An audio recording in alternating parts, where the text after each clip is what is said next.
Hello there, my fellow bookworms, and welcome to this bookish video. I'm Minx Laura123, and in this video, I'm going to be doing a few bookish things for you. So, got my January reading wrap up. I've got my new book haul, because I've got some new books to show you, and I have a mystery book. Hold on. Let me show you. I'm going to be opening. So me and my lovely fiance Nathan went shopping today, and in the shop we saw the table of books that have been beautifully wrapped up in this lovely heart themed wrapping paper and the big red bow. Obviously it's Valentine's Day soon, so this is kind of sold as a date with a book. So it's a mystery book. I have no idea what it is, but I'm thinking it's going to be like a, romantic vibe. So yeah, £1.50 for that. So I'm going to be opening that in this video.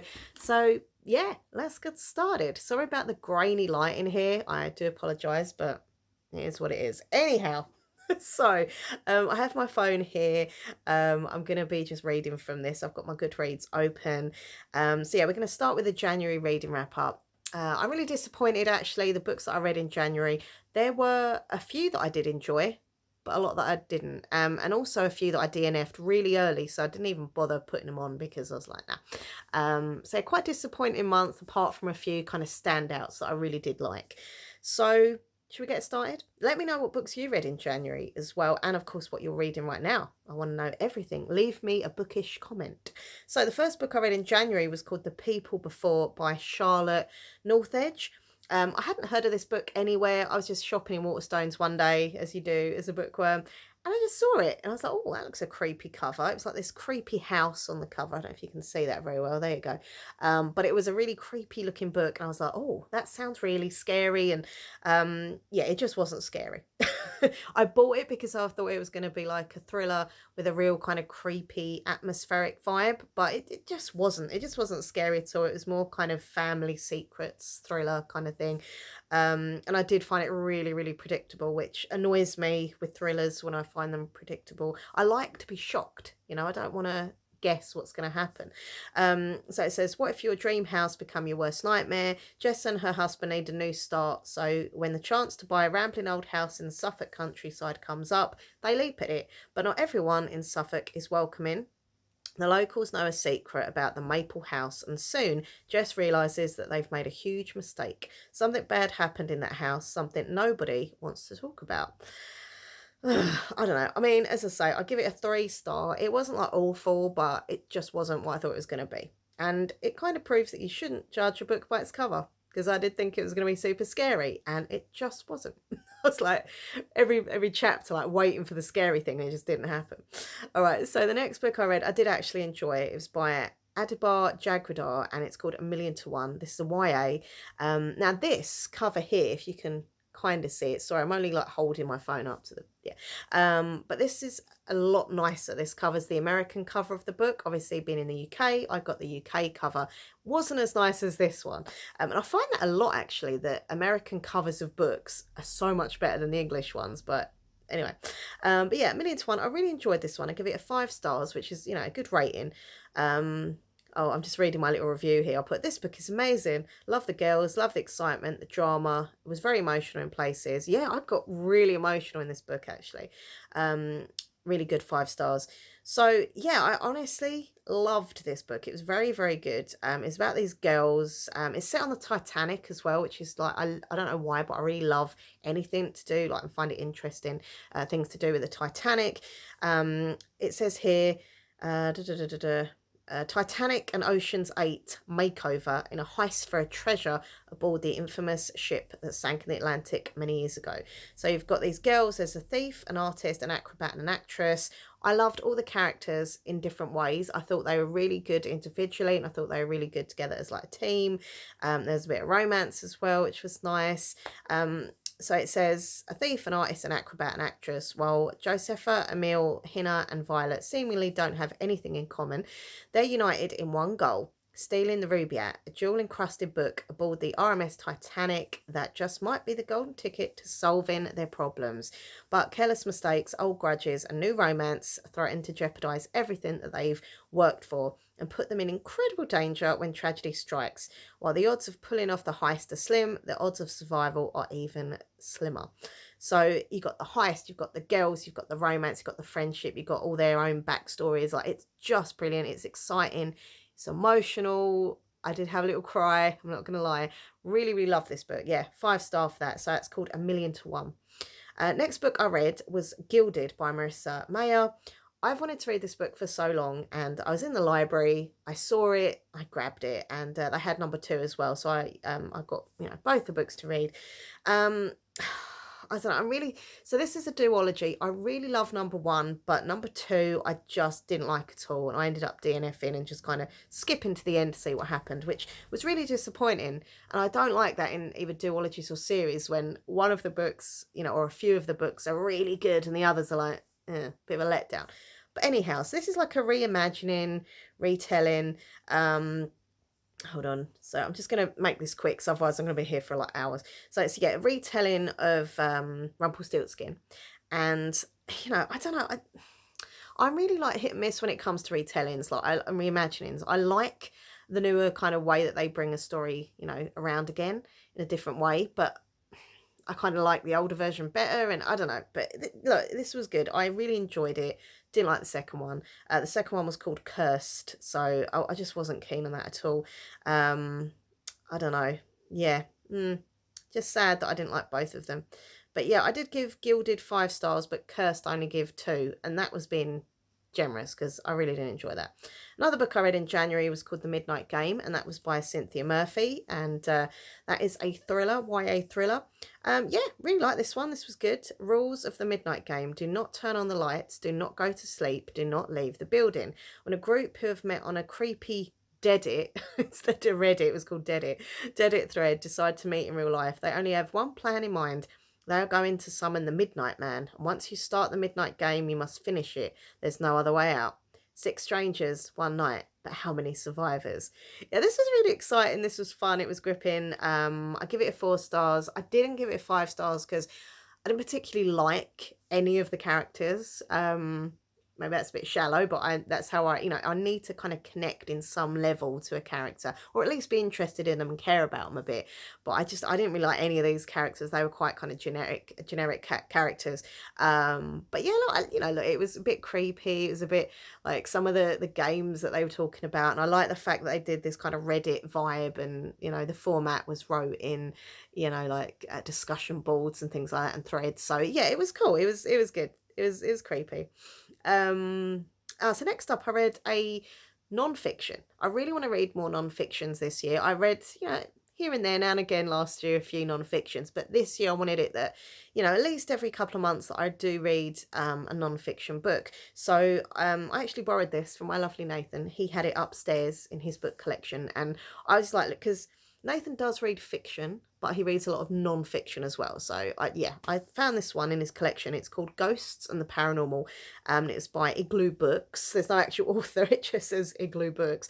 Yeah, this was good. Like, I really enjoyed this. It had lots of stories, like true events that have happened at famous kind of hauntings like Amityville. The only thing I didn't like about this book, as much as I enjoyed the accounts and the scary stuff, I wish there'd have been more photographs that were real. Like, there was a lot of pictures in it, but they were kind of, you know, just kind of artwork to make it look scary, and photos and stuff. I would have preferred, if they're talking about a place, to show more you know, real pictures. But I don't know, maybe they can get copyright or something, I don't know. But like, I really enjoyed it. It's just a little short, and I would say sweet, but it wasn't sweet. So stories of hauntings and stuff like that. I think my favorite one was about this guy who'd picked up a hitchhiker, like a young girl, and ended up that she wasn't alive. And yeah, it was really creepy. But I'm really into spooky stuff, like paranormal. Like, I just love it. So yeah, I really enjoyed reading that. It was good. I didn't read it in one sitting. I'd read like a few pages a day in between my like fiction books. So I think that's the way to go for me with non-fiction, to just kind of mix it up a bit amongst the fiction. Anyway, so yeah, I'll give it a 4 star. It was good. I liked it. And luckily Nathan has got lots of non-fiction books upstairs that I can borrow, so that's good. Okay, so next book now this, oh my god, this was amazing. The Circus Train by Amita Parikar. Wow. Okay, wow, just love this. I've put, this book was a 5-star read, amazing on every level. This is the UK version of the book cover, but oh my god, once again, the American cover was so much better. Like, it's not fair. I always prefer the American covers of books. So it says, "The World of Wonders, Europe's most magnificent, there we go, a travelling circus. Every moment is full of magic, and nothing is as it seems, especially for the people who put on the show." So yeah, this took place in the middle of like the war, and also you've got the circus, you've got lots of things happening. There's a lot going on, and there's, you know, some main characters who I personally really connected and really cared about, and it was just, you know, it's a really, really great book. It says here, "A must read for fans of the night circus and walk for elephants. Circus Train will take readers on a heart-wrenching and spectacular 2-decade journey across Europe. When all is lost, how do you find the courage to keep moving forward?" Just brilliant. I mean, the main character was called Lena. She was the daughter of this illusionist called Theo. And then there was this young boy called Alexandra, who was an orphan, and it did so much going on as they involve in magic, the circus train itself. There was romance, friendships, family stuff, lots of secrets, just so much. But it was amazing. I really, really enjoyed that book, Circus Train. Next up, okay, so the next 3 books I just was not keen on. By the way, I give Circus Train 5 stars. I can't remember if I said that. Hellbent by Lee Bardugo. Anyway, oh, first of all, I'm sorry. Like, I'm a huge fan of her. Like, she's an amazing author. I've got all her books like downstairs on my bookcase. But this cover, you can't really see that. I'm sorry, but if you look it up, Hellbent by Lee Bardugo on Google, if you've not seen the cover already, it's gross. It's probably one of the worst, disgusting covers. I can't even look at it. It makes me very uncomfortable to look at it. I don't even know what it is. It's like a kind of like hairless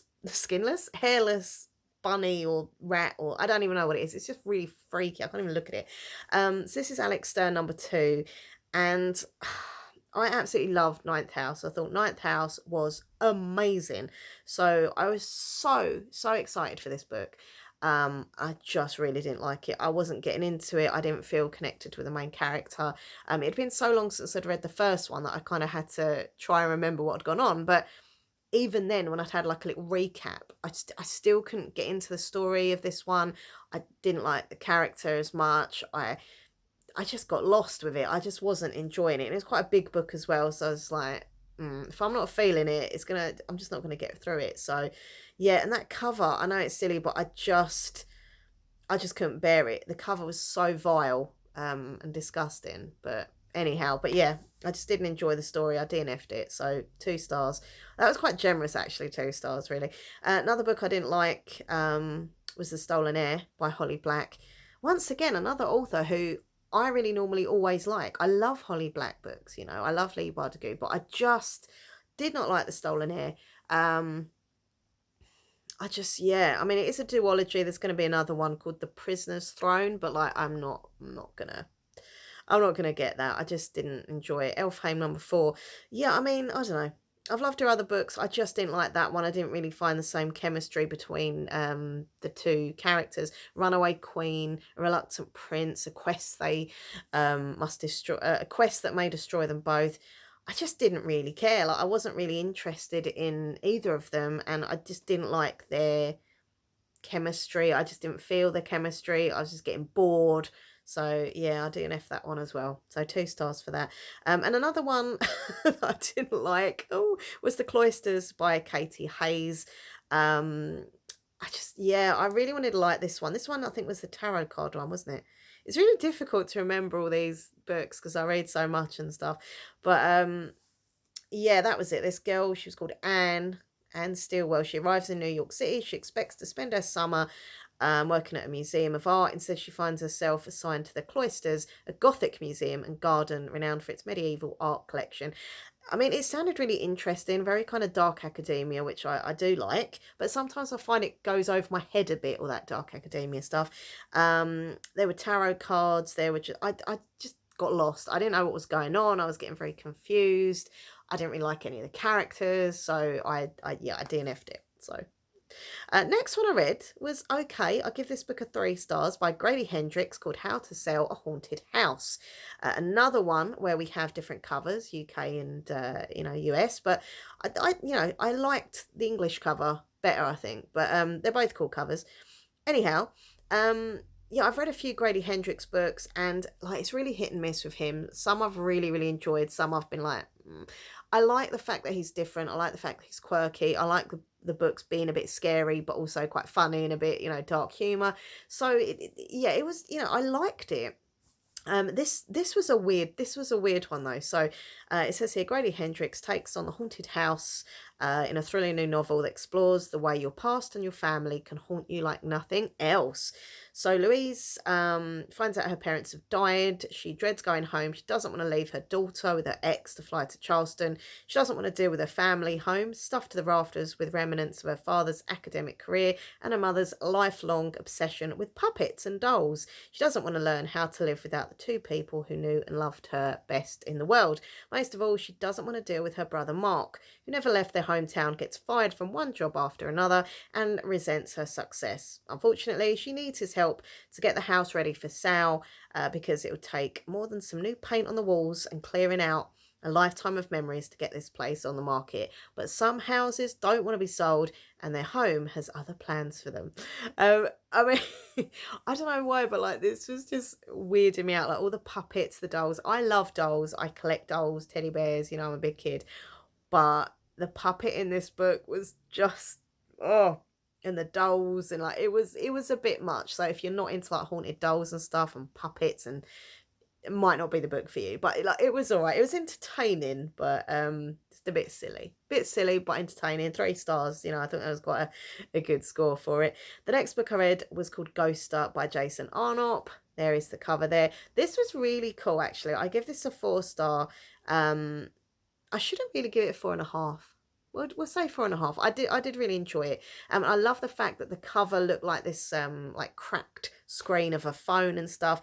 And what I enjoyed in this book as well, some of it was done in like a text format and things like that. But basically, it's about this character called Kate Collins. She's been ghosted. So she was supposed to be moving in with her new boyfriend Scott. She kind of relocates to Brighton. Everything's all ready to go. They're going to move in, happy ever after. She gets there. All his possessions are gone. He is gone. She can't get through to him. Anything. It's really weird. So the only thing that she finds from him is his mobile phone. And she basically starts kind of like stalking him and going through all his messages and looking at social media and trying to, find out what the hell's happened. But then like strange things happen. There's like weird whispering phone calls. There's scratching on the walls and stuff. But yeah, it's weird. It's a weird book. And it had a really odd ending. The ending was like, huh?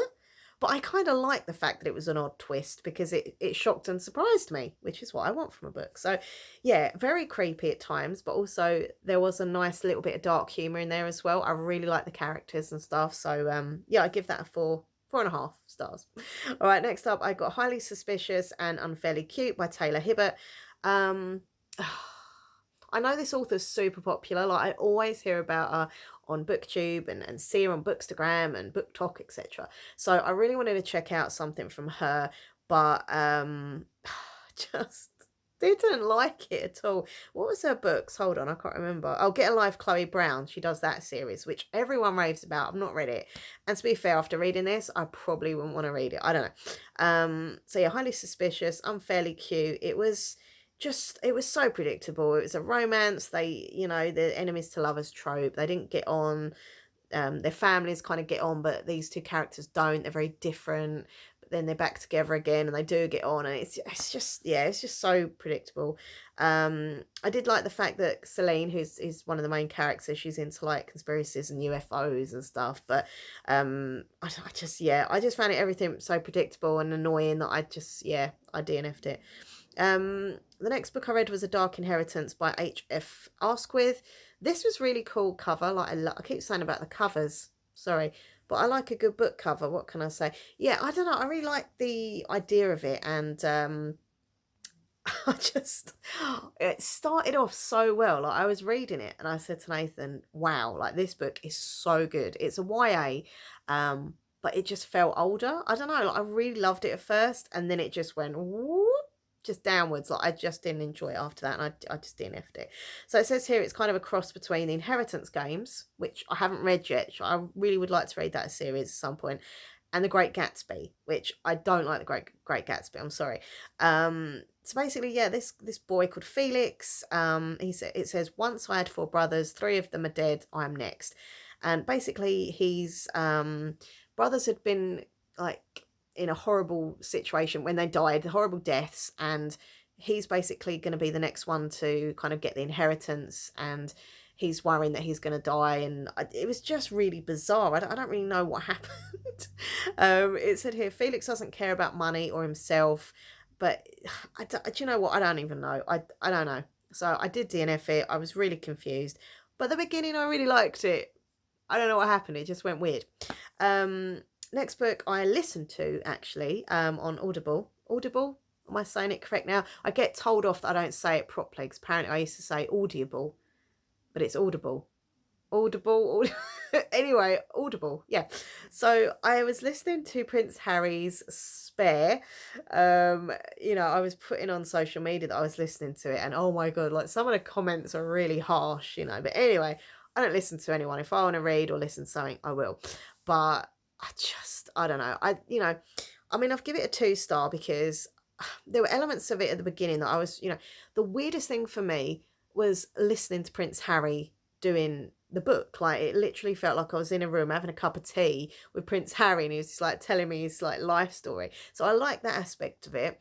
But then it just, as it went on, it just felt very like droning, depressing, miserable. When anything positive happened, it was always followed by a negative. Of course, we know that there's been so many lies in this, but like they've been proven. For example, he said he got an Xbox for his birthday, but the Xbox wasn't even out yet for years later. And then what was it? He was getting like bargains in the sale at TK Maxx, but they don't do sales, or I don't know. So if all these lies about silly things, how do I trust him about big serious things? So it kind of but I give it a go. I listened to a long amount of that. It was like a long audio book, and I did listen to a few chapters, each day, and it was interesting, and I was getting like hooked on it. But then I just felt, as I say, the lies, and it was just so depressing and moany, and like, ugh, I just couldn't bear it. Every time I went to listen to it, I was like, oh god, no. So I just, I had to just stop listening to it, because, and also a lot of it I'd seen on the Netflix documentary, like when he met Meghan, because a lot of that was explained in the documentary. I'd kind of already seen that, so I was like, I already know this stuff. So that's that. That's that. Next up was The X Talk by Rachel Lynn Solomon. Oh, I don't know. I mean, this one was just so predictable. I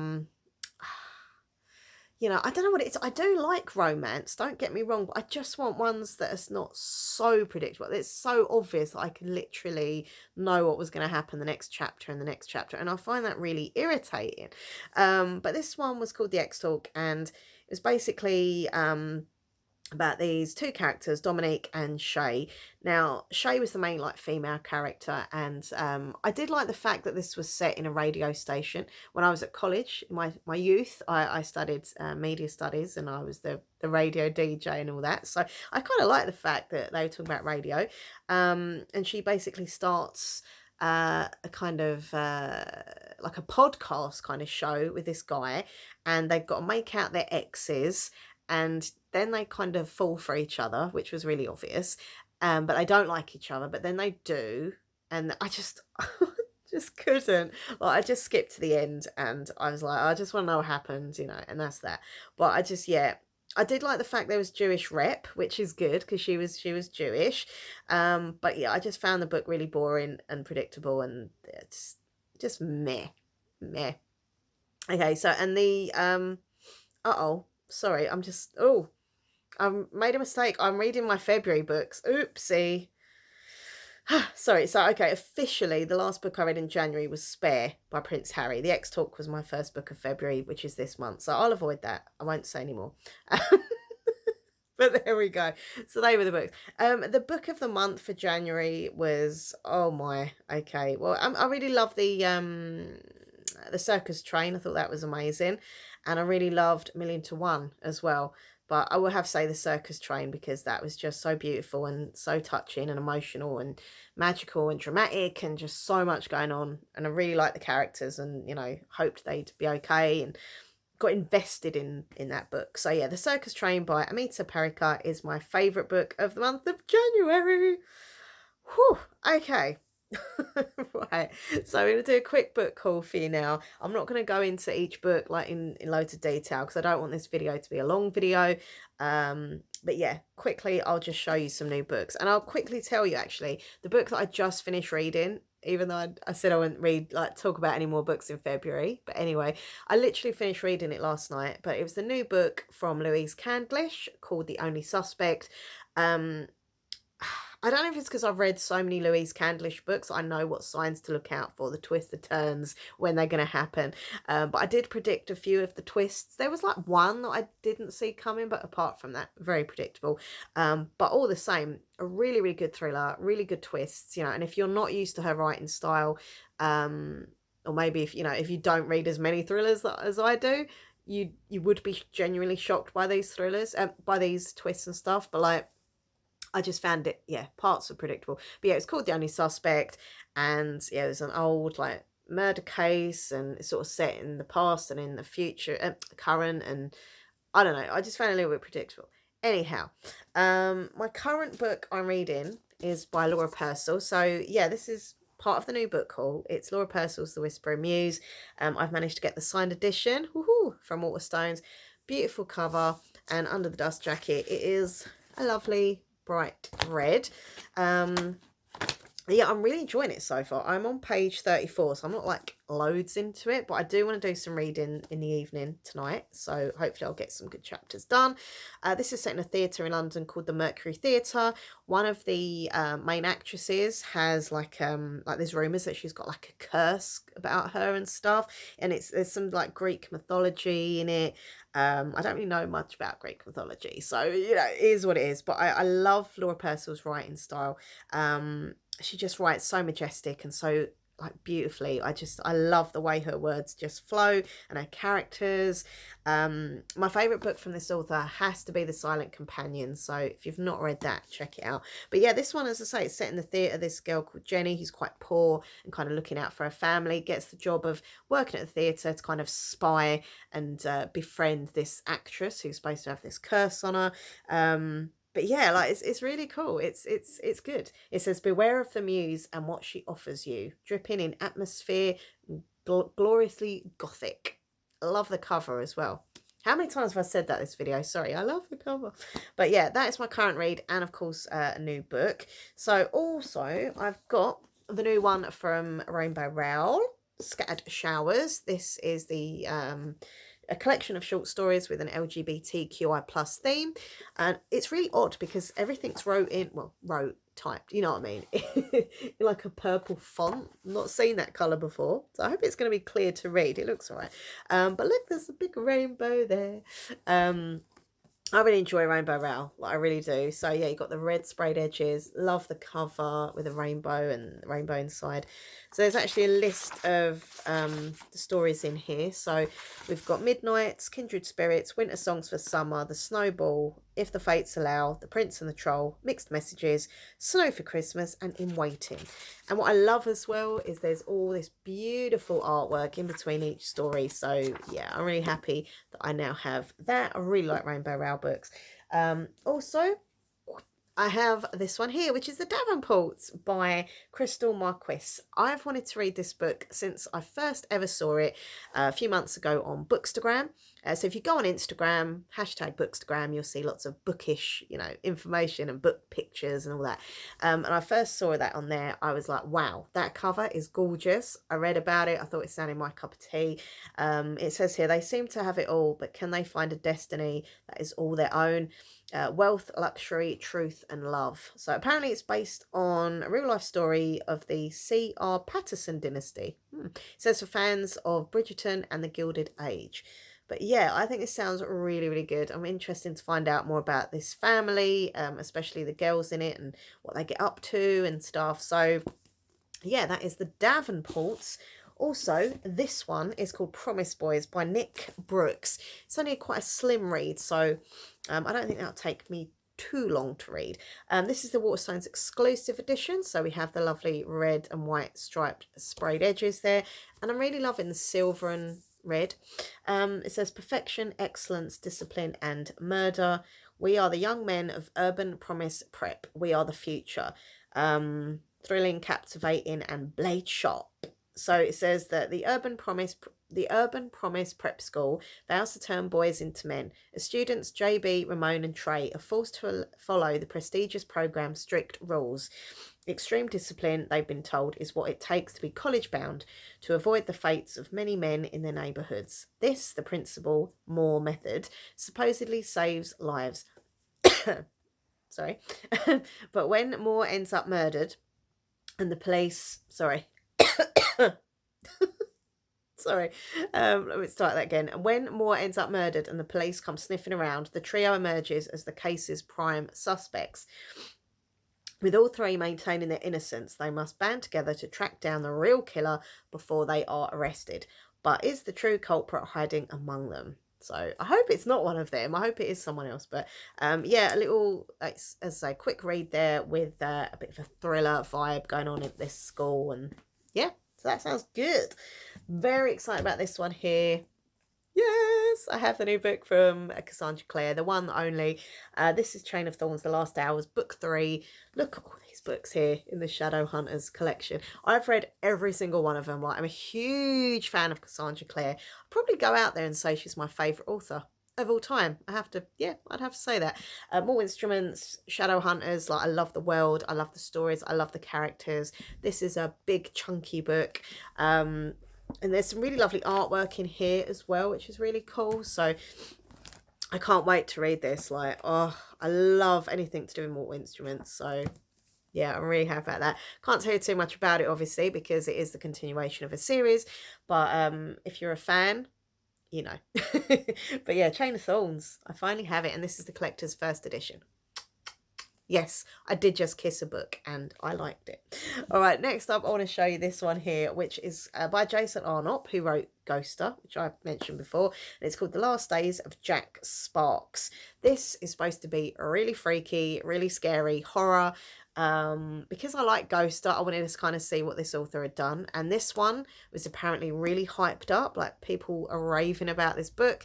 Apparently it's been chose for like lots of book clubs and stuff like that.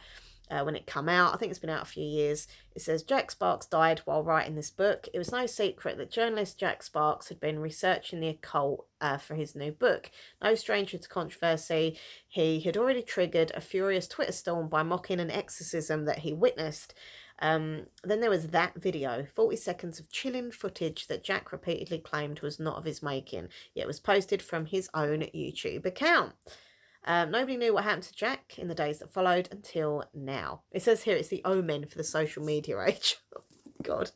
Okay. Yeah, it's going to be scary. I'm going to be sleeping with the lights on with that one.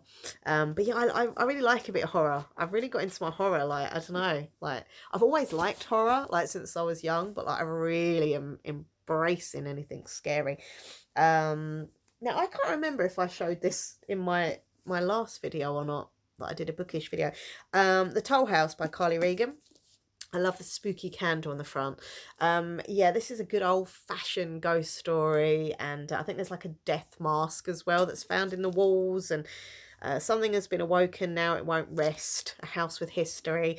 The past isn't always dead and buried. So I'm sure I showed this in one of my other videos, so I'll show it again. And the last book I want to show you is called Someone Is Watching by Tess James Mackey. Yeah, this sounds really good fun, but also a bit creepy. It says, how far would you go for a dare? Nia would do anything to win the approval of her boyfriend Scott and his friends, especially mean girl Olivia. When Olivia dares Nia to explore an abandoned prison, she sees it as the perfect opportunity to prove herself. Facing dark tunnels, distant noises, and creepy mementos left behind by criminals, will sorry, it will surely all be worth it. But it isn't long before Nia and her little sister Kayla find themselves trapped inside.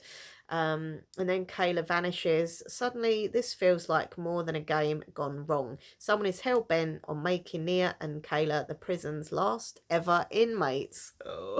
Oh God, it just literally sounds like one of those shows that me and Nathan watch, like, you know, like paranormal investigators kind of thing, when they go into like abandoned places and stuff. So this is gonna be really like, ooh, creepy, but I like it. Sounds good. So they are my new books. Yeah. I've already got loads of other books that I need to read. I've got library books that I need to read. So many books, too little time. Anyhow, I am now going to open my mystery book. So this was, as I say, from the shop, a date with a book. So yeah, thank you, Nathan. Let's find out what is in it. Okay. Okay, what's it gonna be? I hope it's gonna be a romance. It should be, with a, you know, Valentine's theme.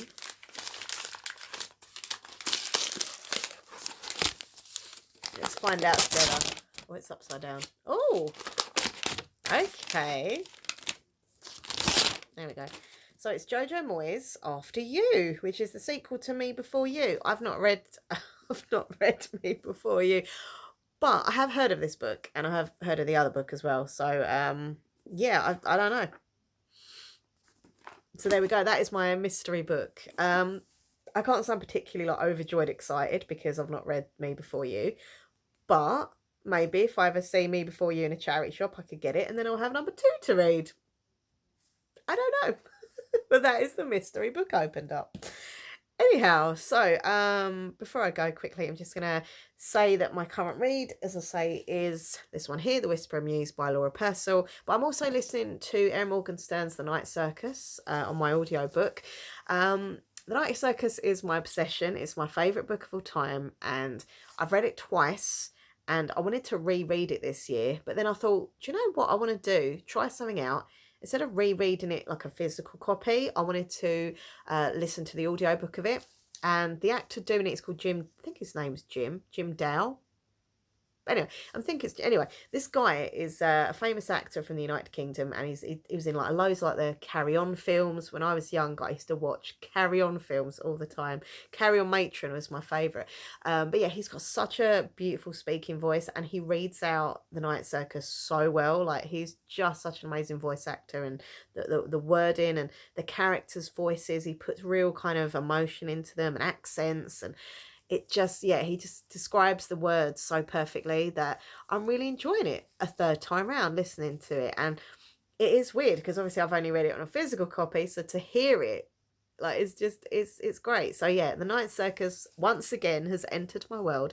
One day it was there, then it's not. But yeah, so that's my current audiobook, that's my current physical copybook, and that's that. I hope you've enjoyed the video. I'm sorry I've rambled a lot, as I always do. Oh, and I want to say well done to Angela. She won the book giveaway. My last bookish video, I did a giveaway, and she won. So congratulations to you. That book is on the way. We've contacted each other, so that book is on the way, and I hope you enjoy it.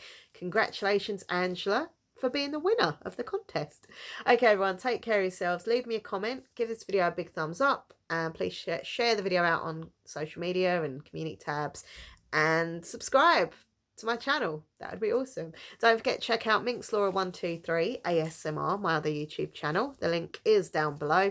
Also my Twitter, Instagram, TikTok, Goodreads, all the links down below. And if you do want to treat me or spoil me, I have a throwing wish list, which, yes, you've guessed it, the link is down below. So come and yeah, treat me. All right, everyone, thank you for watching. Happy reading. Mwah. Bye.